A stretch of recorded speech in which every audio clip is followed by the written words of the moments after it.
Mga residente sa coastal area sa Banwasang Leganes nagapanghanda na sa posibleng halit nga dala ni Bagyo Auring. Iloilo Provincial Government nakaalerto na. Si John Sala nakatutok.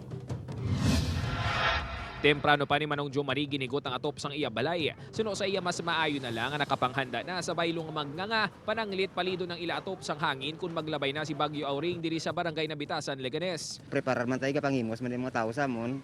Siyempre, ang wala ito man ginapangayo ni mo basi mag-baskog sa bla. Siyempre makapreparar kita sa aton nga ilimuon sa aton nga panimalay.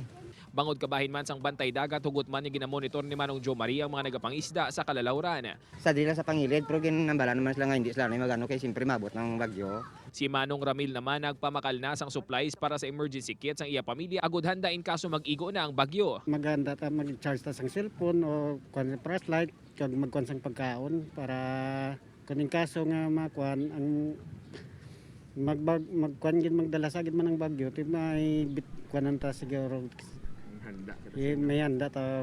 Amat-amat na nga nag-aligmat ang mga residente diri sa barangay bangod masami sila ginaagyan sang bagyo. Santo sa pag-asa sa Domingo magalabay si Bagyo Auring sa Visayas kag lakip sa mga mayor sining agyan na moong Leyte, Northern Cebu, Northern Negros kag Isla sang Panay. Nakaalerto naman ang Iloilo Provincial Government kag handa ng tagsa ka mga Municipal Disaster Risk Reduction and Management Offices. We are preparing for a possible relief operations in terms of ng bugas, no.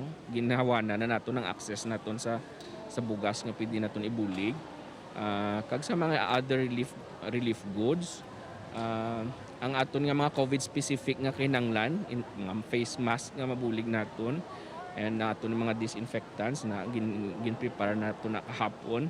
Upuod kay Cirilo Rinduque, John Sala, 1 Western Visayas.